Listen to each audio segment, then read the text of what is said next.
Murdock, Happy New Year.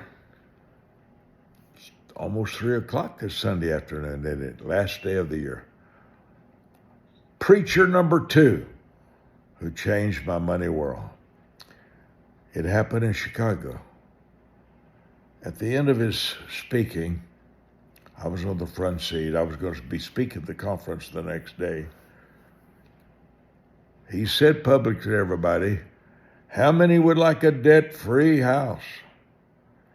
And I started laughing, and I told the preacher next to me, the homeless are already debt-free. They don't have to pay a house note. They don't have to pay any repairs. They don't have to fix their roof. They don't have any plumbing repairs. And I giggled, and I says, the homeless are already debt-free. And then he says, if you'd like a debt-free home, I want you to plant a seed tonight here in the church equal to a 1 month's house payment. If you live in an apartment, plant the seed for your monthly apartment rent. I never heard of anything like that in my life. Did I believe him? No. Did I know he was a man of God? Yeah. There's not a doubt he was a man of God, but I didn't believe that. And I told my preacher friend next to me, there's no way on earth my house could be debt-free in 12 months. My house payment was $3,400. I obeyed him. When you ask God for a miracle, he'll give you an instruction. Remember Bartimaeus? Jesus, thou son of David, I want to see. Spit, spit, clay, clay.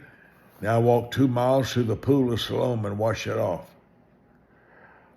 1 Kings 17, the widow said, I have 1 bowl of soup left. I have no money.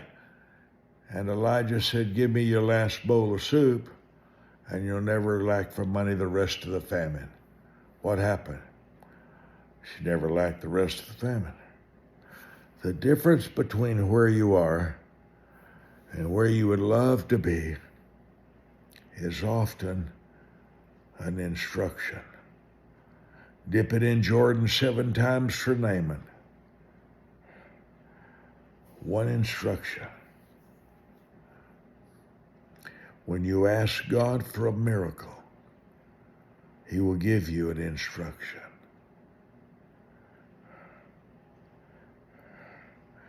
Eight months later, my house was debt-free. Don't ask me how it happened. I don't know.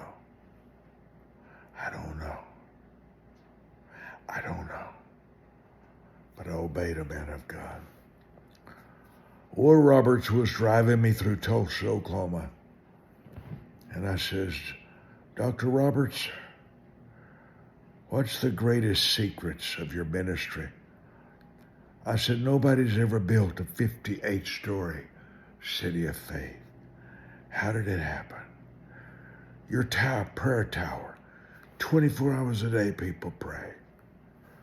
Baby Center, Oral Roberts University. How did you do all this? What's the greatest secret of your ministry? He said, Brother Mike, I don't think anybody's ever asked me that. But he says, there's 2, but the greatest single secret of my ministry is sowing a seed for a desired result. Aim in a seed, focus in a seed to get a harvest back. My father prayed 4 hours plus every day of his life. Holiest man I ever knew, but he never told me that. My father had built 7 churches and had 7 children, but he never told me to sow a seed to get a harvest back. Is Jesus lie? You tell me. Did Jesus lie in Mark 10 about the 100 times back? Did he lie in Luke chapter 6, verse 38? Did Jesus lie about the blessing? Did Jesus lie about the money world? You tell me. But when I open my hand, Father, I ask you for a 21-day miracle from every tither today. In 21 days, I ask you to triple the blessing of every tither watching me. Amen. I think you'll like my book. It's for preachers, but anybody can order it. It's book 109. Book 109. The phone number, 24 hours a day, 817-759-BOOK. I want to come back with my prayer for 2024 for you. Okay? There's 3 things I want to release in your life for next year. I want to make another video. I hope you watch me.